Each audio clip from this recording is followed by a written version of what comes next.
Welcome into the Cowboys Report. I am Tom Downey. OTAs begin on Tuesday for the Dallas Cowboys. So, in kind of a preview, even though it is just OTAs, it's all voluntary still, look at some of the top position battles to watch as kind of the rookies and the vets finally get together really for the first time together. Number one position battle for me is left tackle. Make no mistake, I want Tyler Guyton to be the starter. I think that is the best case scenario for the Dallas Cowboys. He was your first round pick. He is the rookie. He has far more upside than anybody else on this Cowboys roster at left tackle. But we saw it with Tyler Smith until Tyron Smith went down. Coaches, especially those who are coaching for their job, don't always love giving the job immediately to the young raw guy. So I think there is the scenario where maybe Guyton doesn't start week one, which I would hate. And maybe they go with the safe vet in Chuma Edoga, which of course safe is maybe a bit of a misnomer there because I don't know if I fully trust him to start out there. I think left tackle and a spot we'll get to in a little bit aren't necessarily set in stone. But I do want to make this point right now. Make no mistake about it. Your front office, and to an extent your coaching staff too, of course, they want this to be your starting lineup for every single game. Means that Guyton and BB earned the jobs. So do you want Tyler Guyton to start in week one? If you do, which I think that should be everybody because it means he won the job, then like the video right now. Position battle number two to watch. The running back room. Literally, I think every single spot is up for grabs. I don't think, outside of Zeke making the team, I don't think anyone's really locked into a spot. Rico Dowdle, Royce Freeman's contracts are not reflective of players who are guaranteed a roster spot. Deuce Vaughn was the draft pick, but he was a sixth-round pick. He's not guaranteed anything. Elliott, last year, his numbers have continued to decline. All of the advanced numbers are not very good. If they can put him in a 150-ish carry role, I think that can be fine. If it's more than that, either something great happened and he played out of his mind, turned back the clock somehow, or something didn't go right. You need somebody else to emerge. Maybe that could be Rico Dowdle. By the way, I will make note, this coaching staff, the minute they got in town, when they've had Dowdle and Davis, they have always preferred Dowdle. Always. Now, I thought he played well at times last year. I thought he should have had a bigger workload. He's also got to stay healthy. Royce Freeman, meanwhile, and they picked him up for a while. Something like that was going to be, we don't need Zeke now. Well, then they didn't draft anybody and added Zeke. Had a bit of a bounce back year in 2023, but a small sample size with limited production. It's not exactly a good thing. Deuce Vaughn might offer some more of the quickness and short area, but that you don't really have beyond maybe Dowdle on this roster. I thought he was miscast last year when he basically only played in like a backup time. And you'll get your receivers involved in some unique ways on jet sweeps with particularly CeeDee Lamb and Devontae Turpin, but Lamb's on an every down back. He's not quite Debo. You can use him at times in there. And Turpin's too small to be a back as well. So who's RB1 for this team? EE for Ezekiel Elliott, RD for Rico Dowdle, RF for Royce Freeman, or type in small for Deuce Vaughn. Comment for somebody else altogether. It is the pinned comment, by the way, so if the ad comes on YouTube, ignore the ad, go vote at the pinned comment instead. Number three battle. It's right there, Tom. Center. Look, again, this team wants Cooper Beebe to win the job. And I think he will win the job, but he also has to adjust to being a center. And I would assume when OTAs get going, there's a lot of Dak Prescott, Cooper Beebe taking snaps together. They're not involved in the drill. They're working on the side. That's what I would expect. That hasn't already happened, frankly. However, your offensive line coach loves Brock Hoffman. He loves him. The last time one of your offensive line coaches, I think to a similar level, was like, oh, this is my guy, this is my guy, Joe Philbin and Terrence Steele. I think Hoffman's making this team. And maybe Philbin will even push hard for Hoffman to start. But the investment is in favor of Beebe. Number 4 is linebacker for the Cowboys in 2024. You will see a lot more base. I call it heavy now because that's how the NFL is run. A lot more base and 3 linebacker packages than what's have been utilized previously. So you'll be able to get multiple guys out there on the field at the same time. You'll be able to get Damone Clark. You'll be able to get Overshown. Be able to get Kendricks out there. Potentially, maybe some of Maurice Leaf out. Now, it is the modern day NFL. You're still going to have a lot of 2 linebacker sets. So who are your top 2 linebackers? The guy that play the most? I would guess Kendricks because he knows the scheme so well. He's your veteran. I kind of want to see DeMarvion Overshown beat out Damone Clark for the second most linebacker snaps. That would be my preference, frankly.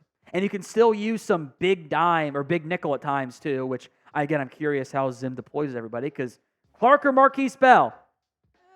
Still might be Marquise Bell. Overshown in the preseason was awesome last year, but he got hurt, and that was heartbreaking. I think he was on pace to be the Cowboys' best linebacker last year. Got hurt. Didn't play. How does he come back in terms of return to play versus return to performance? Damone Clark, bunch of tackles, not that many splash plays. Now, I do think going back to weak side linebacker for Clark will be a good thing. He's not going to be the Mike. He's not going to be the signal caller. They'll let Kendricks do that. Maybe being more run and chase and being kept clean more in theory with this scheme will lead to good results for him as well. Today's show is made possible by PrizePicks. Go to prizepicks.com/CLNS and use code CLNS for a first deposit match up to $100. Link will be in the comment section and the description of today's show. I always advise the flex play for PrizePicks. That way you can get one wrong and still come out on top. 2 out of 3, 3 out of 4, 4 out of 5, whatever. Gives you some wiggle room in case somebody, doesn't play very well. Now, lower payout, I think it's worth it. It saved me quite a bit over the past,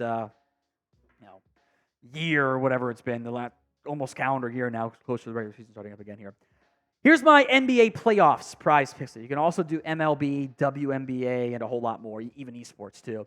More than just hit points, rebounds, and assists. I'm going less than Kyrie Irving. I'm cheering for the Mavs, but that Timberwolves defense, I think, might cause some issues there. I'm also going less than Al Horford, 19.5 points, boards, and assists, because I don't like the matchup against Miles Turner. I think Celtics win. Tatum plays great, but Horford is, puts up like 16 or 17 or something. So go to prizepicks.com/CLNS and use code CLNS for a first deposit match up to $100. Link will be in the comment section and the description of today's show. Next up on the position battles, you know what I think we're overlooking? Or not really overlooking, but could even be number 1 on this list. How about backup quarterback? Trey Lance versus Cooper Rush. Now, this battle won't be decided until the preseason. Cooper Rush is the bus driver, and he's driven the bus properly, right? He's won some games, at least hasn't lost games, maybe, outside of maybe the one Eagles game, which I think you saw the big difference there in terms of Dak versus, Rush. He can manage at times. But the upside isn't there. The long-term starter doesn't exist in Cooper Rush. It might exist in Trey Lance. Maybe. Who knows? He's barely played football. He is going to get a lot of reps in OTAs and minicamp and training camp in the preseason because he needs them. In fact, as I've said before, this year's preseason is actually exciting for me because I want to see what Trey Lance can do. How good can he be? He has to play well against the backups or the confidence is going to be super low. So pick a backup QB. TL for Trey Lance, CR for Cooper Rush. Go vote in the comments. Number 6 is safety. Now, safety, I feel confident in this room in terms of, you know what, I don't need to go add somebody. Always down to, because I'm a sucker for safeties. But Malik Hooker, I think, is a smart football player, fits Mike Zimmer's scheme. Donovan Wilson, I think, could be a fun fit with Mike Zimmer if this team overall can avoid the busts that plagued them last year. I think there were times, especially in that Packers playoff game, people were like, oh, Dan Quinn flipped his zone. No, I think it was man that was so bad it looked like zone because there were busts everywhere, which is a huge issue. I think Marquise Bell could be a sleeper safety too for this team, right? I like Wanye Thomas a lot. Israel Mukwamo could play some safety. All those guys have shown flashes to me. So I feel pretty good about this safety room. Now, I will make note, the Cowboys have several open roster spots still. At some point, they're going to do something.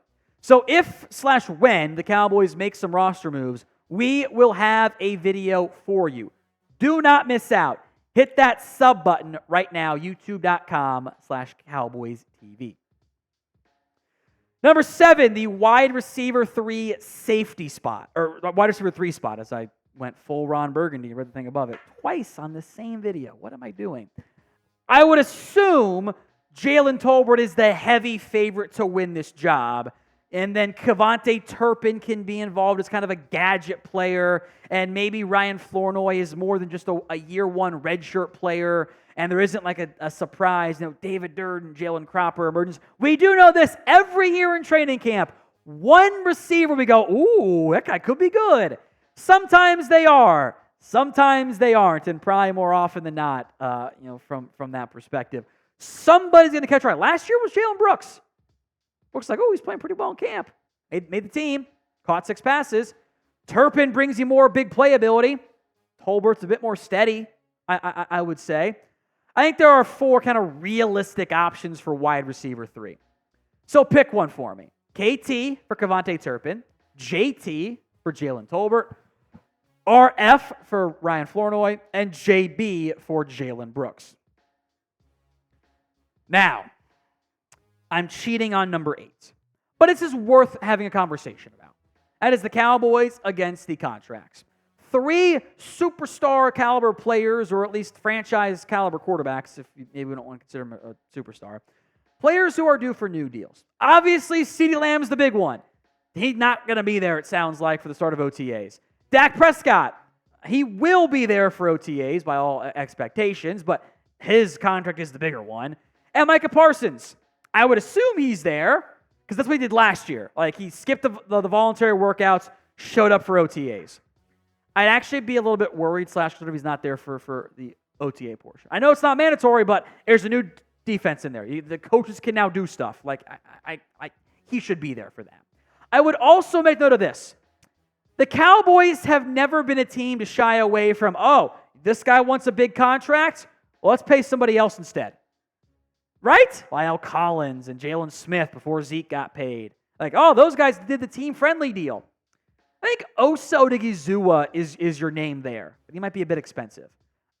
Zack Martin, Tank Lawrence, I think are going to go to the final years of their deals and then be free agents. We'll see what happens there.